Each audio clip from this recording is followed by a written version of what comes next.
right, so here's the deal. It's all about, what is it about? A webinar to elevate your performance. So vehicle service contract selling strategies. That's what we're going to talk about today. So as usual, I'm going to go through each slide and ask for input, and then we'll have a Q&A at the end. I think this one's going to be really interesting. Me and Damien discussed what we should do, and we thought, let's go. We haven't done really focus on product. Let's do a product, and I think vehicle service contract is the way to go. So vehicle service contracts.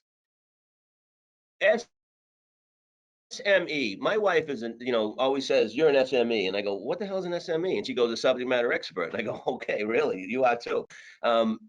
So you have to become a subject matter expert. And it's funny because I'm sitting with a young lady that I had worked with a couple weeks ago, and we talked about features and benefits of the product. And I said, let's name 10 features and benefits of the product. And, we looked at each other and we started thinking and talking. And next thing you know, we came up with like 13 of them. And I want to share our list with you.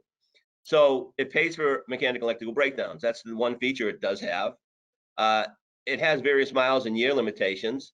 And basically, I'm taking you back to school, everybody on this webinar. But the reality is, if I would sit in your office and ask you to do this, how many of you could actually do it within a 5 to 10 minute span, get 13 benefits, features and benefits? And the reality is, not many of us. So here's the moral to the story. The more we keep this in the back of our mind and we're able to throw them out at a customer, the better our chances. It even makes us look like a subject matter expert. So let me review some more. There's various coverages, miles and years. There's various deductibles. It's nationwide coverage. So no matter where you are in the country, you're covered. It provides rental car towing and trip interruption. You become a member of a road club. It's unlimited claims, so you can make as many claims as you want. And it doesn't matter how many you make. They can't cancel it like your insurance policy. And customers under the miles are allowed and they want to keep the vehicle. What's that say? Customers under the miles allowed and wants to keep it. I don't know what that means. What does that mean? That means that if you're under the miles allowed on your lease and you want to keep the vehicle, this is something that I think Frank brought to my attention when I was out with him. If not, Frank, correct me. Where you would sell a service contract to someone who's leasing a vehicle for 3 years and talk about the rebate they would get or the coverage they would get if they were to keep the car at the end of the lease. If they didn't keep the car, they would get a refund that they go apply to the next lease or the next service contract. Was that you that introduced me to that? Yeah, I think we discussed that a little bit. But typically on a lease, what I like to do is give them coverage for the term of the lease. And okay. Yeah, obviously, sense. At the end of the lease, they don't have to worry about any little incidentals if they got the bundle package. Okay, that's what it was. Because they could address all those little things during the entire course of the lease and at the end. Yep, and then I think it was Thomas who elaborated on that, or Ashley. It was during one of the webinars that we did. One of you guys actually brought it to light, brought that to my attention, which I thought was really cool. How you break it down and say, look, if you lease this vehicle, and let's say you take a 6-year, 60,000 mile service contract, and you do your 30,000 miles, you still have 30,000 miles and half the service contract left, so you get half the refund back. You can apply it to the next service contract, or you'll have the 30,000 miles and another 3 years of coverage. Thought that was awesome. So peace of mind is a benefit. Minimal and no out-of-pocket expenses a benefit. It's refundable and cancelable and transferable. I think those are all benefits, and we can expand off this list. The reason I'm bringing this out is because in order to sell whatever product you sell, I think it's imperative that you become a subject matter expert in every product. Know what the products do, know what the features are, know what the benefits are. Those of you who know me, I always talk about features, features, features, sell the benefits. Tell them the features and sell them the benefits. So we want to gather important information from our customer that's going to help us to sell or secure a sale on a service contract. So let's go right after leasing. What will you be doing at the termination of your lease? Now, remember the 1, 2, 3 rule that I often talk about is you'd make that hesitation when you ask that question. You give the customer an opportunity to answer, and within 3 to 4 seconds, if they can't answer it for them. For example, what will you be doing at the termination of your lease? And the customer's like, well, I don't know. Well, will you be buying it, or will you be giving it to someone else? The way the market is today, have you had thoughts about buying it, maybe selling it? So you're planting the seed and giving them some alternative to just turning the lease in at the end. And that way, that leaves a little bit of room on what we just talked about with regard to a service contract on leases. Now, look, I'm an old school car guy. I'm an old school finance guy. I'm not saying start selling service contracts on leases. I'm not holding anybody accountable to doing that. I'm just throwing another idea out at you. That's all. So how often do you like to perform routine maintenance on your vehicle? I think that's a really important question, because what that does, it indicates how much people care about their car. Now, why do people do oil changes every 5,000, 3,000, 7,000 miles? Because they want to make sure the car doesn't break down. That's the indication. Now, if someone says to you, when you say how often do you perform the routine maintenance, and they say when the light comes on, you got a problem. They really don't care, okay? But at least you know the type of person you're dealing with. How about this one? Though you're leasing or financing a vehicle for 36 months, for 60 months, how long do you feel you'll keep the vehicle? This is really important. Though, to determine the customers how long they're keeping the car. Why? Because sometimes when you go to extend the term to make the service contract or any other product more affordable, they say to you, "Nah, I don't want to go the extra months." But you then can say to them, well, wait a minute, you only keep the car for 3 years anyway. It doesn't really matter. You could finance this car for 10 years. It's still going to be the same payoff at the end, basically. Um, Another reason you want to ask that customer the question is, I'm financed, I'm going to probably keep it the 6 years. And I've shared this with many of you, is I've often sat with a customer and said to them, when they told me I'm financing a car for 6 years, I'm going to keep it for the 6 years.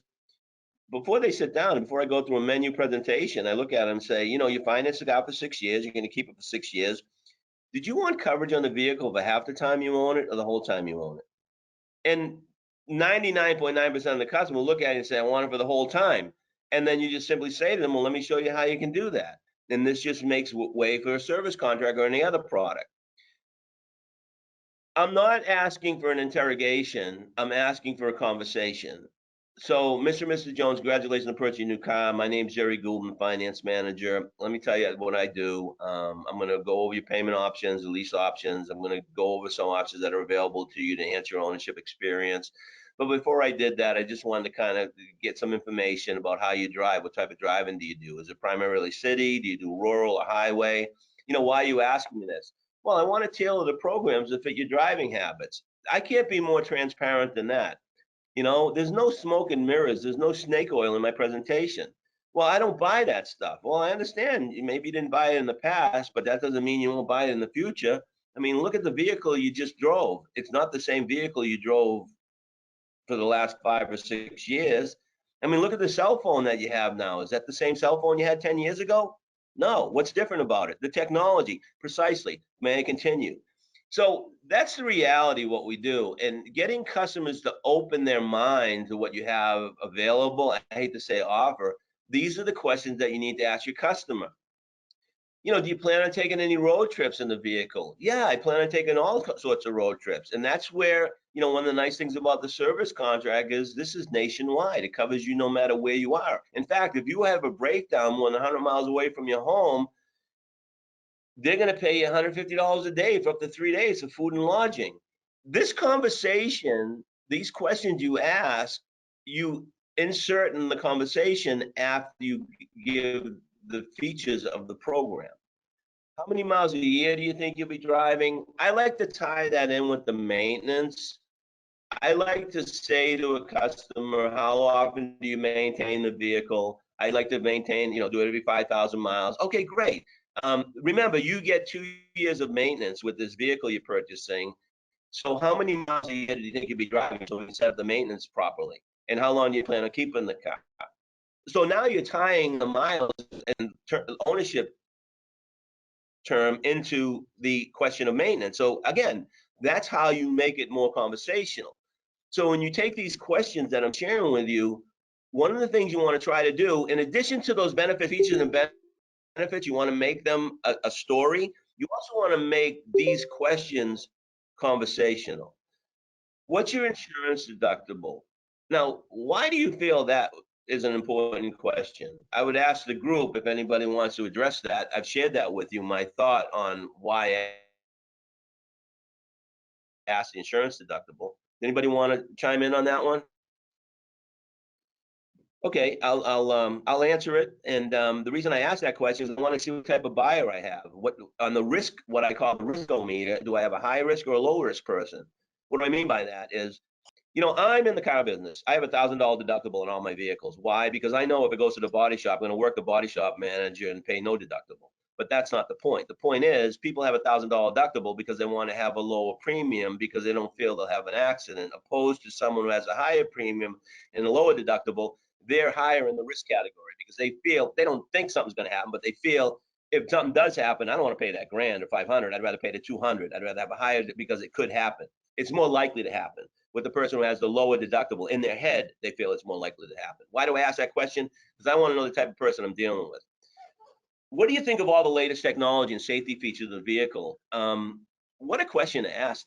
And safety features of the vehicle. These vehicles are rocket ships, man. They really are, and that's that's another thing. Frank, I have all you're so animated, and you said you're buying a rocket ship, man. Put on your spacesuit. Yeah, you're going to get some space flight training. I tell them they're going to become astronauts now when they get in the Escalade. It's exactly what you tell them. I was there. I witnessed it. The sales now is going to go all over all the information on the car, go over all the technology on the car. That's what you tell them before you even give your presentation, and you're going to have to put your spacesuit on. It's awesome. So you financed the vehicle. Did you want? That's what I said earlier. You financed the vehicle for 60 months. Did you want the coverage for half the time you're financing, or the whole time you're financing it? Another question.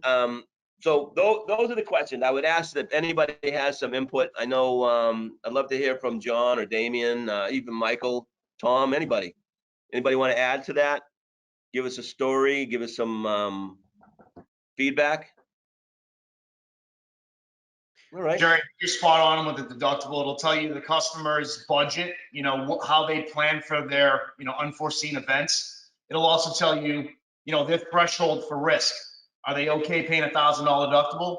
Are they more apt to do a $250 or a $500 deductible? It's something you can find on their binder on just about any deal that you have in your office. And it's a good way to segue into kind of how they look at things, and they don't want those pop-up variable payments, over the course of their ownership. It puts you in a completely different mindset. That's the cool thing about it. It sets you up as to how you approach the customer. Do you approach him with caution because of the $1,000 deductible, or you go right at him with the $200 deductible? It sets the tone how you're going to deal with the customer. That's my thought on it. Good point, John. Thank you. You can also reference their way of looking at something, right? So you can actually reference their deductible and say, well, you clearly chose $1,000 deductible because you're okay with those variable payments. And then he may say, no, I'm actually not. And then you can just further that conversation with something that they chose to do, as opposed to you leading them down the path. Exactly. All right. So here's I do have a question, Gerry. Go ahead, Damon. With timing, right? You went over the features and the benefits, but we do a telling presentation, right? So isn't going through some of those features and benefits during a telling presentation a little bit too much? Isn't that pitch slapping? Yeah, we don't want to pitch slap people. So here's the deal. When describing a service contract on your menu or any product for that, you've heard me dozens and dozens of times. A vehicle service contract pays for mechanical electrical breakdowns. It also pays for towing, rental car, and roadside assistance if you're away from home and have a breakdown. There's $100 deductible, but it goes away if you bring the vehicle back to our dealership. The tire and wheel pays for damage to tires and wheels due to a road hazard. Those are the features that I present to a customer during my presentation, period, end of story. Depending on some of the things that I learned during my introduction, for example, I told the story about one of my first assignments when I was with AutoNation was in Tucson, Arizona at Dobbs Honda. And I went in there, and I'm going to shorten the story up. I went to work with an F&I manager who just didn't like to travel, but embraced the AutoNation process. And my job was to do deals, and he watched me do a deal. I'd watch him do a deal. And at the end of the week, we'd critique each other. And that was how we got him to buy into the AutoNation process. So on my second day, I had a deal and I went out and did the interview, which was mandatory. And I did the introduction, my interview with the customer. I gathered information. And one of the things the customer kept saying to me, they were older folks. They were in the mid 70s. They had just retired. They bought an RV. They're traveling all across the country. They're towing this Honda Accord on the back of their RV. So at the end of my interview, which we had to do, was mandatory to do on the showroom floor, I took them into the F&I office. We set the deal up. And the whole time, Ben, the finance manager I was working with, kept saying to me, "You got nothing here, Gerry. You got nothing here." And I said, "You know what, Ben? I don't think I do either. I mean, they're towing the car all over the country. They're never even going to drive the friggin' thing. You're right. I probably got nothing. But let's see what happens." So the customer sat down and I reviewed the menu with them and I went through every product. And the one thing I inserted after every feature presentation was also nationwide, also nationwide, also nationwide. Something I picked up during my interview is that they're going to be traveling with this thing all over the country. And that's how they're going to spend the rest of their life. So at the end of my presentation, this is an absolute fact. This is I thought the F&I gods were like watching over me. I said, this would be your payment. These are your payment options by choosing the preferred option. That's the left side. They were financing at 0.9 for 36 months. The payment was already over $500 a month. And the customer looks at me and says, "You mean to tell me for only $169 more a month, I can have all that?" And I said, "Yes, sir." And he goes, "And it's nationwide, right?" And I said, "Yes, sir." He goes, "We'll take it." I'm like, "Oh my God, that's ridiculous." So here's the point. The point is you're going to pick up things during your introduction. And I think the introduction is a really important component that we haven't addressed in this webinar, only because we're focusing on service contracts. But you're going to learn a lot about the customers' buying traits, how they buy, how they think, like John had mentioned. And it's just going to build confidence, and you're going to be able to insert those little things, those features that are going to help enhance the presentation, but you don't want to go overboard. I hope that answered your question, Dave. Yeah, it does, and I guess it's about timing, and when you're gathering that info, is it best to do it on the floor or before your presentation in the office? There's a lot of finance managers, a lot of people, I should say, not just finance managers, that are uncomfortable doing it in their office. So they'd rather do it on the showroom floor. It doesn't matter where you do it as long as it gets done. I think it's really important that you ask questions about their driving habits and start to build that rapport. One of the most important components of the F&I process, bar none, is early intervention. Your willingness, and it's a willingness to go out and congratulate the customer on the purchase of a new car. That's only going to set the tone for everything else that's going to happen. What you're doing is you're building, rapport and credibility, and you're showing, the DIMTY we often talk about. Do I matter to you? So one of the most important components of the process is to get off your ass, Goya, and go meet and greet the customer or call the customer, regardless of how the deal was manufactured, whether it was manufactured on the internet or through emails or on the premise. You got to call the customer and then gather that information that we talked about in earlier slides. You got to arm yourself with the "you told me so's," or you mentioned to me earlier, that you can use when to go to close the service contract, which I'm going to share with you in just a few minutes. You don't want to share all the information that you gathered during the introduction in your presentation. Look, these are the facts. This is reality. Ladies and gentlemen, this is the reality. Your customer's done listening to you. It's white noise after a minute, after 2 minutes. It's white noise. It's going in one ear and out the other, what you're saying. So stop with the verbal bomb and just tell them what it does, and then save the what it does for them and why you should buy it for after you've given all the options that are available to them. Because now you make it conversational and you grab their attention. It's just that simple. I mean, that's common sense. There's a lot of us out there that will sell service contracts off the wall, 75%, but that's all we talk about is service contracts. And we do this big thing as to why you should buy a service contract. We start our presentation off with, this is the factory coverage, this is what you get, this is why you should consider a service contract, leaving no room for other products. That's just wrong. This presentation that we've talked about over and over and over again allows you, to isolate a product, but it reveals what's most important to the customer. So at the end of your presentation, which option works best for you? None. Okay, that's fine. Not these options aren't for everybody. But what I found is most people don't have interest because they don't want to spend the extra money. Oh, I shouldn't say that. Most people have interest. They just don't want to spend the extra money. There's the thing out there. Everybody says, "Oh, you don't see any value in it." I think that's bullshit. To be honest with you, I think you should be saying you don't see enough value because there's value in every one of those products. So rather than say, "Is it that you don't see value?" you should be saying, "I understand. I get it, man. You just don't see enough value."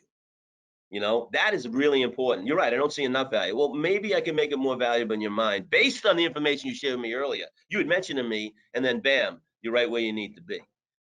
So, anybody else want to comment? I just have one quick Transition story, Gerry, statements. that I think alludes to the fact, what you're mentioning here. I think if you can get through a telling presentation, go through the columns. We actually have an instance where we're training this in a large dealer group. We have some people that are really buying into it, but it's actually funny because we've had a couple of products that have been sold in that first column that haven't been looked at in 4 or 5 years, that we're scrambling because the contract's not updated. It's, the coverage is no longer available. They've changed the form. So I like that type of work and that type of, we got to get the right contract in there. That's just from people doing a telling presentation, which option works best for you.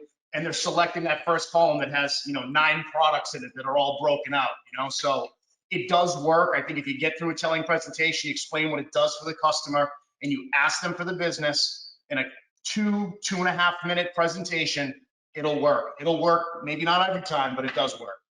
I've often done my webinars here at the Washington Hyundai, where I am now in Pennsylvania. And Amanda Dino, a finance manager here, has been to a couple of these, and she's sitting in front of me across the desk.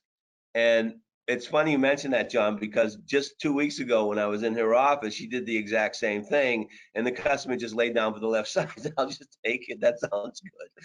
One of the keys, though, one of the things that she did, and I think sealed the deal, Amanda, is you gave the dual payments, right? And you gave 2 payments, and she went the extra payment, didn't she? No, she just went the extra. Yeah, that's right. Yeah, but I think putting dual payments on the menu is important too, in addition to, all your products on all those columns. If you have dual payments, give the customer a way to get into the product. As far as term. Right, as far as term. Yeah. All right. Anybody else? All right. Transition statements. I love these transition statements. I'm all about transition statements.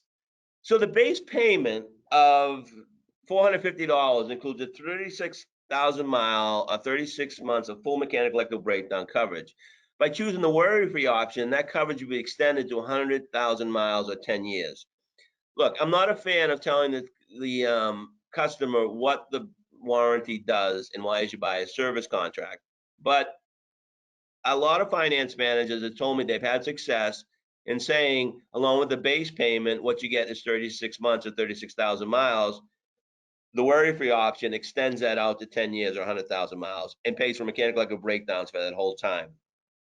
I don't see anything wrong with that. So this is a transition statement into the menu.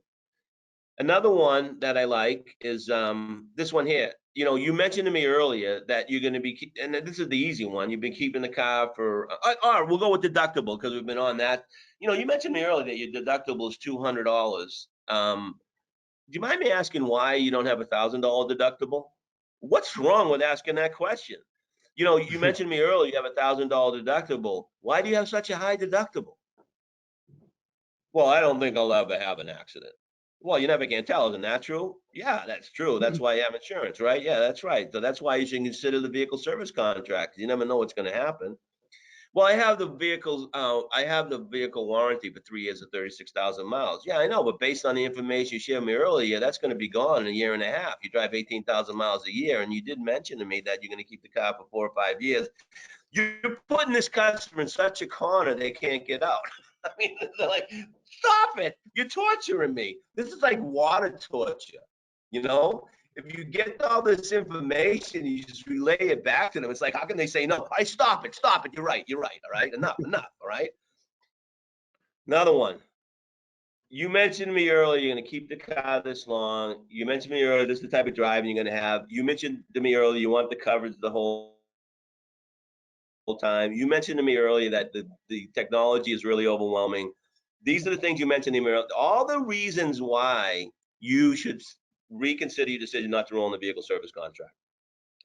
The credit union, I'm going to get it at the credit union. It's cheaper. I'm going to get it at the credit union.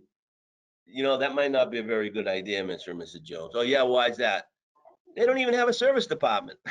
Who are you going to call when the car breaks down? You're going to call the service department and say, hey, my car broke down. When can I bring it in? No, you're going to call us. And then you're going to have that stupid credit union service contract. We'll throw you out. But think about it. I learned this from a finance manager about 4 or 5 years ago. You know, I said, how do you handle credit union? Customers who go to the credit union, the service contract. That's easy, Jerry. I look at them and say, why would you buy the service contract there? And the customer goes, why not? They don't even have a service department. The customer would laugh, I'd laugh, and they'd buy a service contract from me. It's pretty simple stuff. AAA. I got AAA. I hate when that comes up in a presentation. What is about the service contract that concerns you? I got AAA, buddy. AAA assists you in getting the vehicle to the shop, all right? AAA doesn't pay for the breakdown, do they? No. Well, who's going to pay for it? That's where this comes in. So, you know, everybody has AAA, but what good does that do if your vehicle breaks down? The only thing they're going to do is tow it to the shop, and they're going to charge you more than 100. If it's more than $100, they're going to charge you over $100. So they only limit it to 100 or 150 bucks. By the way, which plan do you have? Have a discussion with them. Are you familiar with our labor rate? Well, how much is it? 50, 60 bucks? No, it's 130 bucks an hour. 130 bucks an hour, yeah. And that vehicle has 57 computers in it. And each computer takes about an hour, hour and a half to diagnose. And then if you have to download, you know how downloads are. They take forever. You know, so your car could be in the shop for a day, 2 days at $130 a day, 8 hours, 800. Wow, that's a lot of money. Wouldn't you agree? Yeah, I agree. I have a finance manager who would do on average 45%, you know, a good month be 45% service contract penetration. And then about a few months ago, he had a situation in the service department with a Sienna hybrid that went into the shop and they couldn't figure it out. The battery kept dying. The customer got really upset, was about to go over the lemon law. And the dealership, the general manager got involved. The dealership called Toyota's tech department and said, look, we got to fix this. Walk me through what I got to do to find out why this battery keeps dying. So the tech department said, you have to test every computer in that vehicle to determine which computer is drawing the battery. So a few days go by, and all of a sudden the general manager gets a call from the woman and says, look, you've had my car over a week. What's going on? The general manager goes out to the shop, talks to the shop foreman. You know, what's going on with Mrs. Jones's Sienna? Well, we're on the 17th computer. What? How many computers are in that car? 57. Well, it just so happens that a day later, they found it on the 19th computer, the computer that was drawing the battery. It was under factory warranty, I will admit, but it just made this finance manager realize that these vehicles, the technology that goes into these vehicles, and he uses that story all the time. And one of the things he does now at the end of his presentation, now he's, by the way, he's at 60% service contract penetration now in a Toyota store.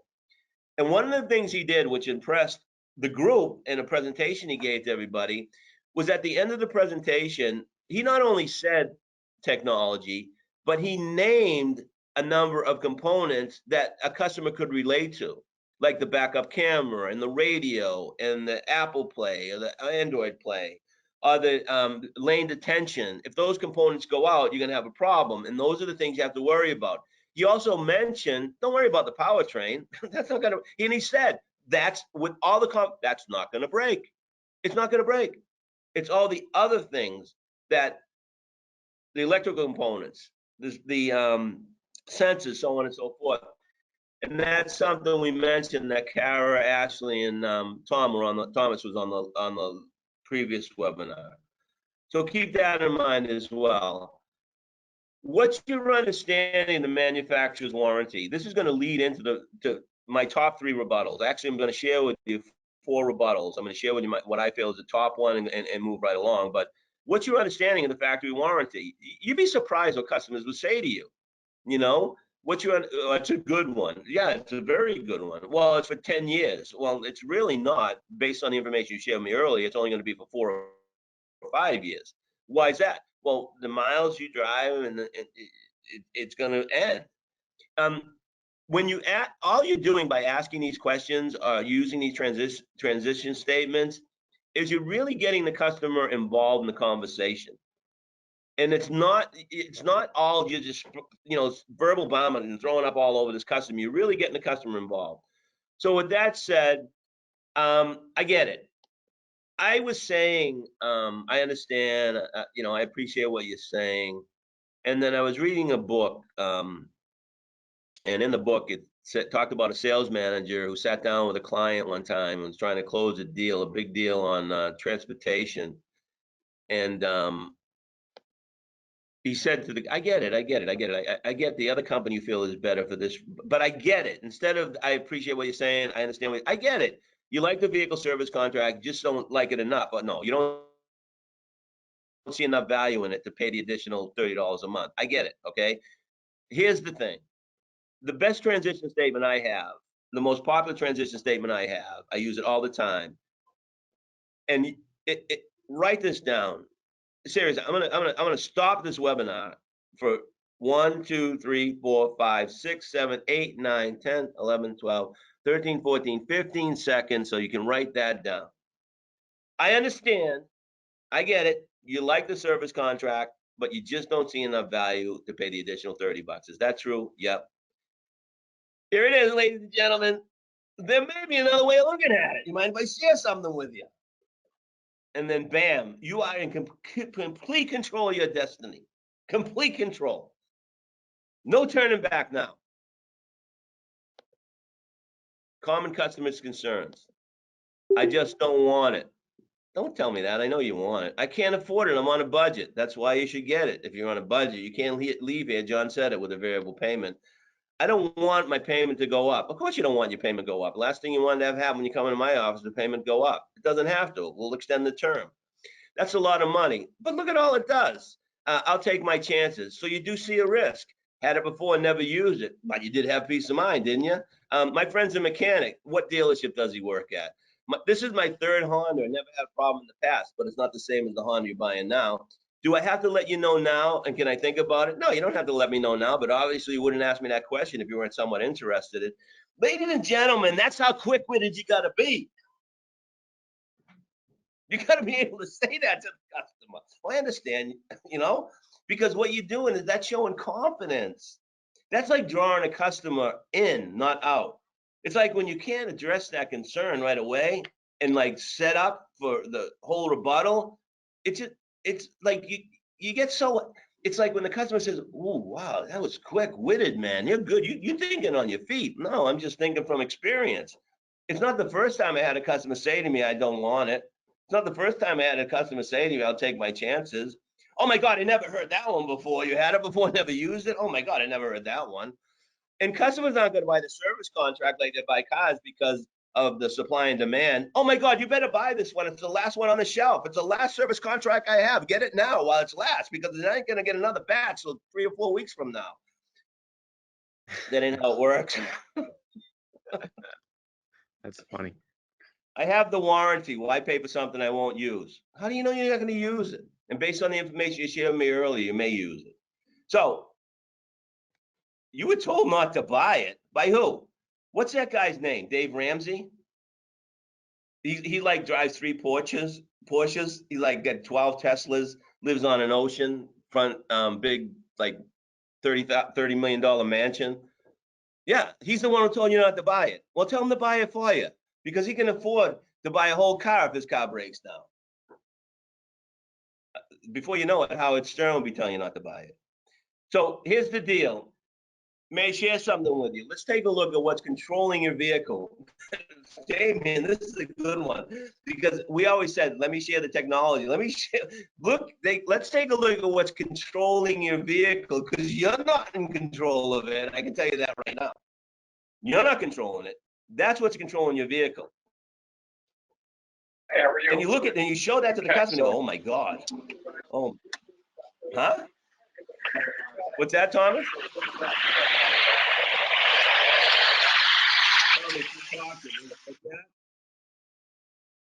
We missed him. Sorry about it. My apologies on Oh, I that. missed.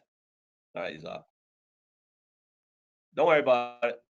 So show and tell, all right? You remember when you were a kid, show and tell?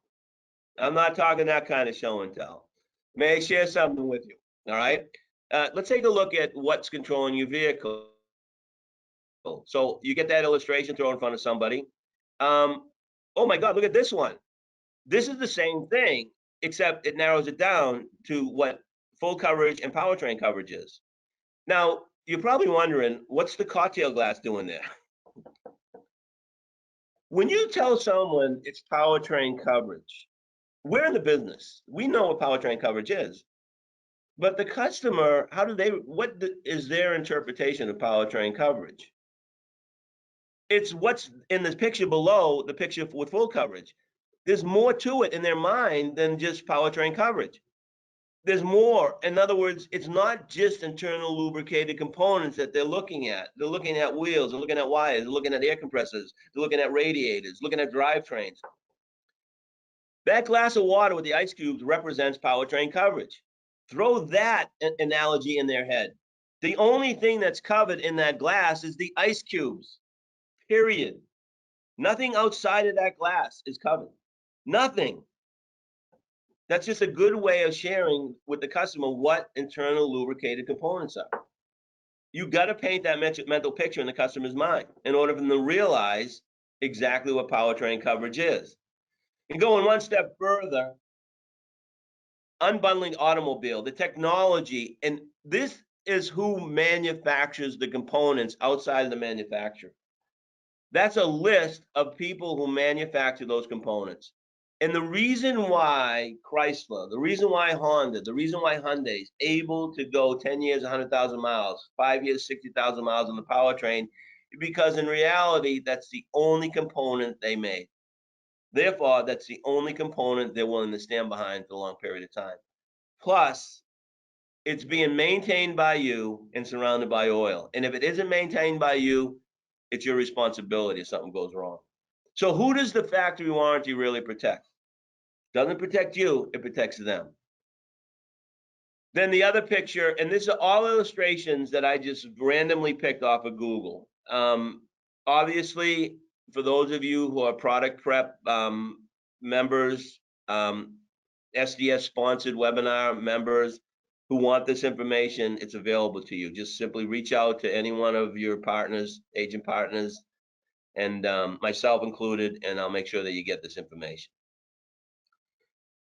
More technology. These are just some illustrations of what I would put in front of a customer regarding technology. Let's take a look at what's controlling your vehicle. You know, that vehicle, front cameras, back cameras, top view cameras, sensors here, sensors there. Then there's a wiring harness. I mean, that's the bloodline of your car. I know it's kind of gross, but that's it. I mean, why are vehicles totaled out so quickly? And because of the expense to put them back together, non-factory. I just replaced the windshield. I couldn't believe it was $1,800. $1,800 to replace a windshield in my Jeep. Why? Because it had all the sensors in the windshield. $1,800.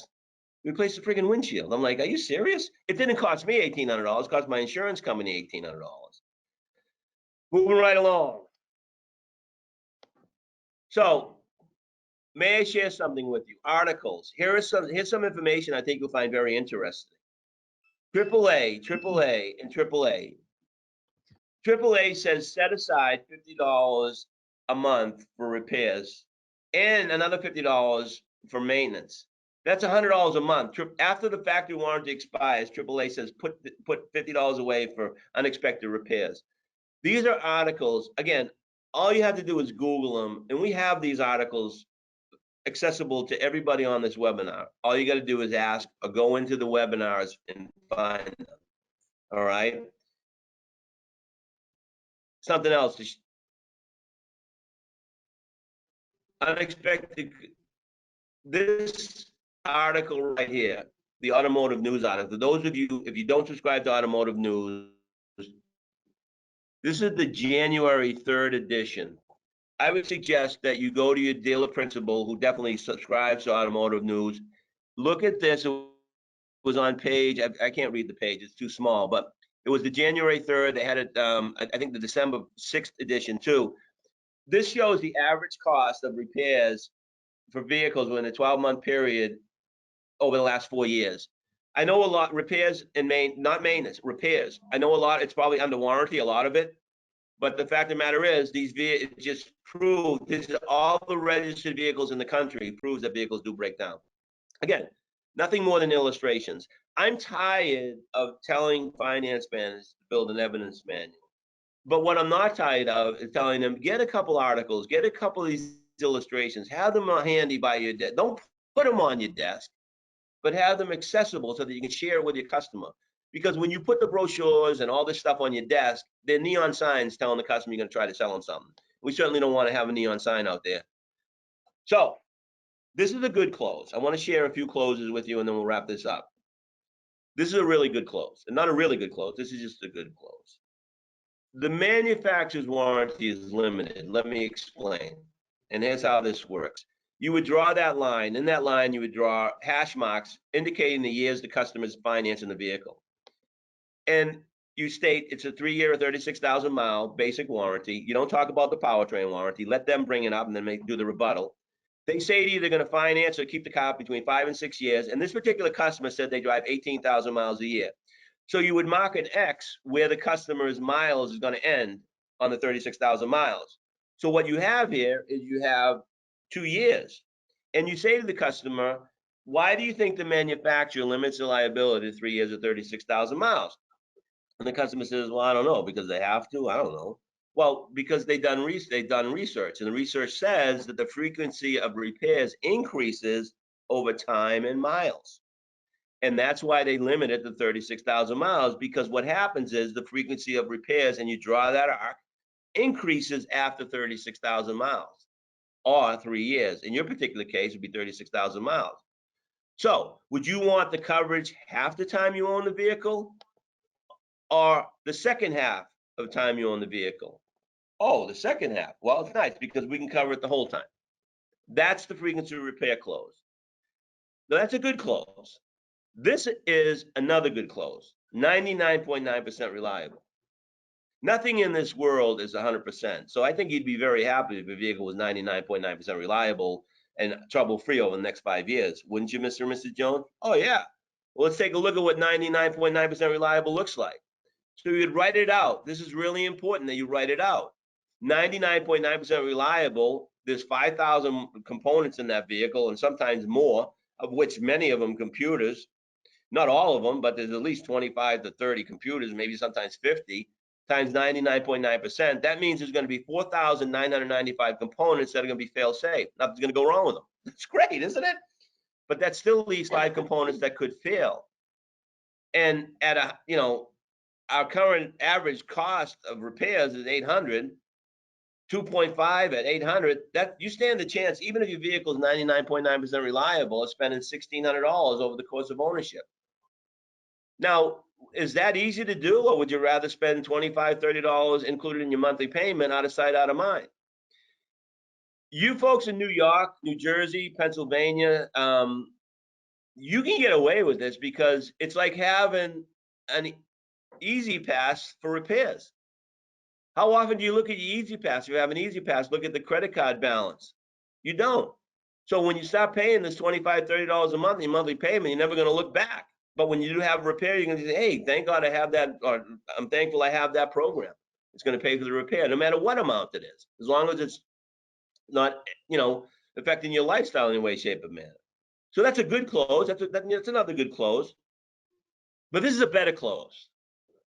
It's called the 90-10% close.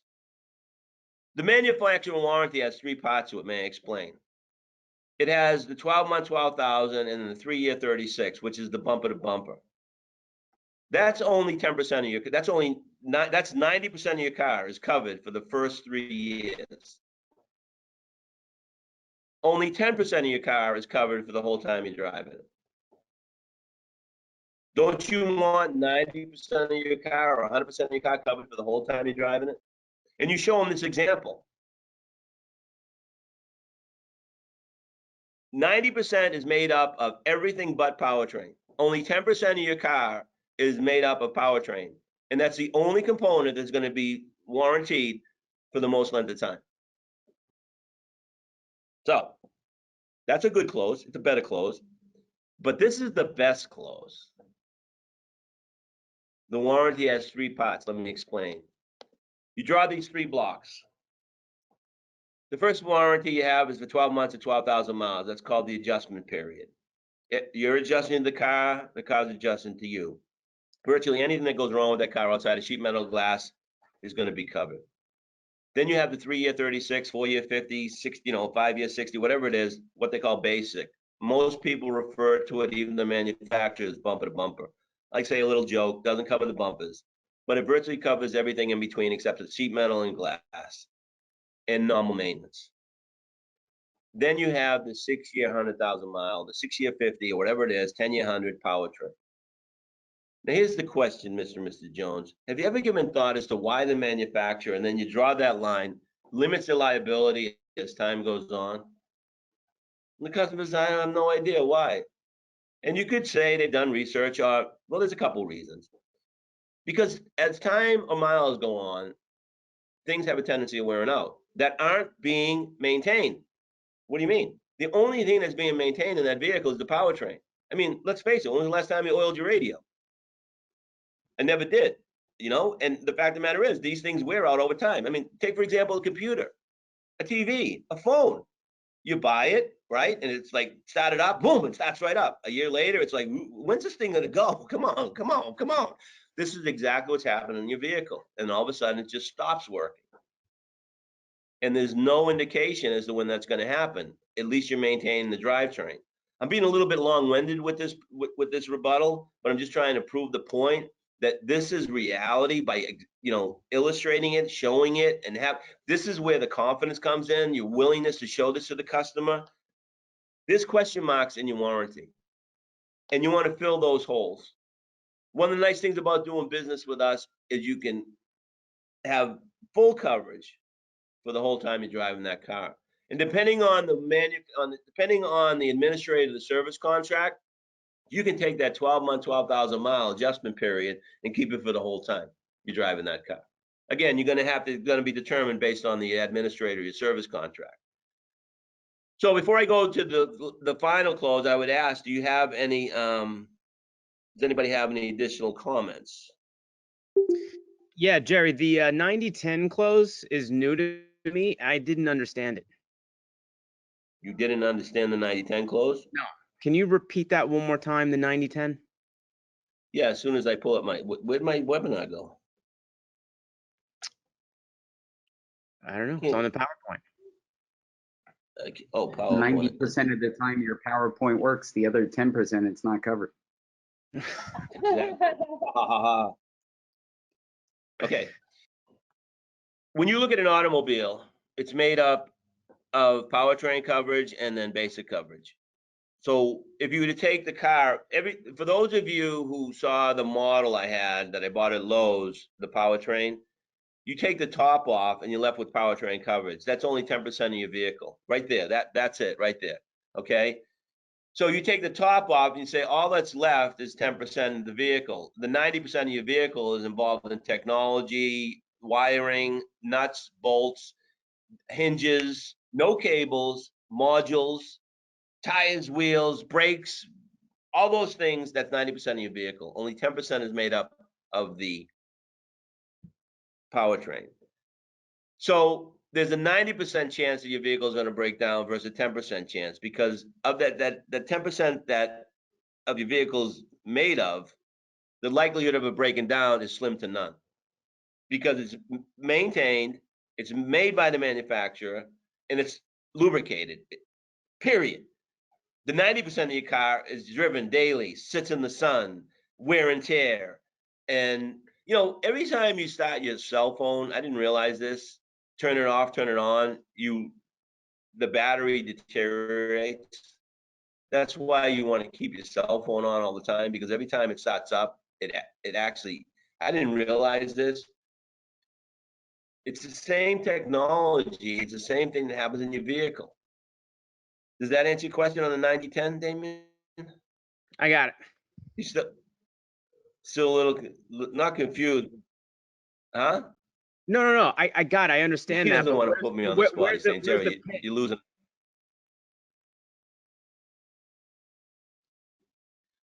I don't have a pitch. I just The show him the pitch- picture. The I go, manufacturer. this is 90%, this is 100% of your car, but only 90% of it. I would say the manufacturer, the shortest part of time. I show him the picture. I say, look.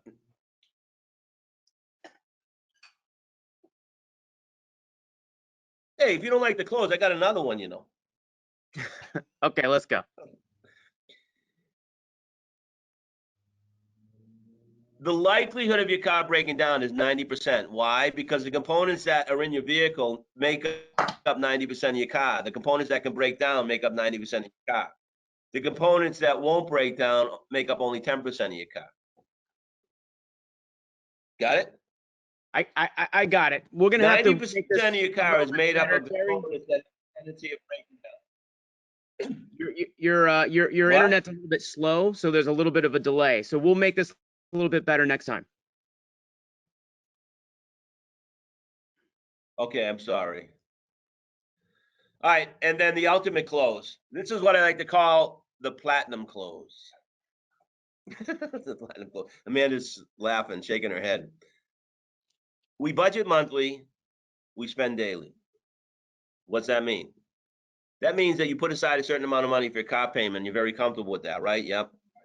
You like the programs, you like the service contract, you just don't see enough value to spend the extra money, right? Yep. Maybe another way of looking at it. You mind if I share something with you? No, go right ahead, Gerry. You've wasted enough of my time. On most days, I spend between $5 to $10 a month.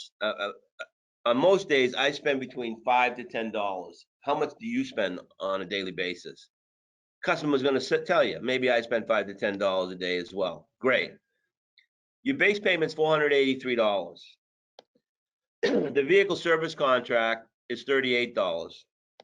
Together, if you were to divide the $38, I mean the 483 by 30 days, that's $16.10. The $38 divided by 30 days is $1.27. What does that mean? If you spend $5 to $10 a day, is $1.27 really going to change your lifestyle in any way, shape, or manner? Most customers say, no, not at all. And keep in mind, you already got the money, the 483 in the bank. It's just a matter of adding another $1.27 in your coin jar. That's all it's going to take. Doesn't it make sense to spend the extra $1.27 to have the program you want? Because it's not going to change your lifestyle in way, shape, and manner, right? But certainly having to pay $1,600 for repair, $800 for repair, that would set the day off pretty bad, wouldn't it? Yep. So with that said, $1,773 a day, and we're done. Any questions, concerns? I'm concerned. I hate that word. Comments? Anybody? I thought it was great as usual, Gerry. Great Know stuff. all. In conclusion, you want to know all the vehicle service contract features and benefits firsthand. You want to get the "you told me so" from your customer during your introduction. You want to develop strong transition statements. Look, I shared a number of transition statements with you. Make your own. But the one transition statement that I think really should stand out is once you grab the customer's attention and they're somewhat interested in the program, or they indicate that they like it, but they don't want to spend the money. And ladies and gentlemen, it comes down, seriously, when you think about it, it always comes down to the money. Once they give an indication that they'd be somewhat interested in it, there may be another way of looking at it. Do you mind if I share something with you? Do some research and be better prepared. All that information I just shared with you is, I did research. I just Googled it. I just went online, Googled it, and put it in the PowerPoint. I have the slides. Those of you on this webinar, easy access to them. Don't fear the objection, handle it. Don't fear the objection, handle it. That slide I went through when it said I don't need it. I mean, I don't want it. You want it, you just don't want to pay for it. I don't need it. look, don't tell me you don't need it because you never can tell. Look, I don't want to spend any more money. I understand you don't want to spend any more money. Last thing you got to be able to handle those in not like machine gun fashion, but logical, intelligent fashion. Remember to show and tell. Develop a track to run on by asking really good questions. Thank you, Gerry. Thank you. Have a great day. Thank you. Thank you. Thanks, Gerry. Great closes. You too.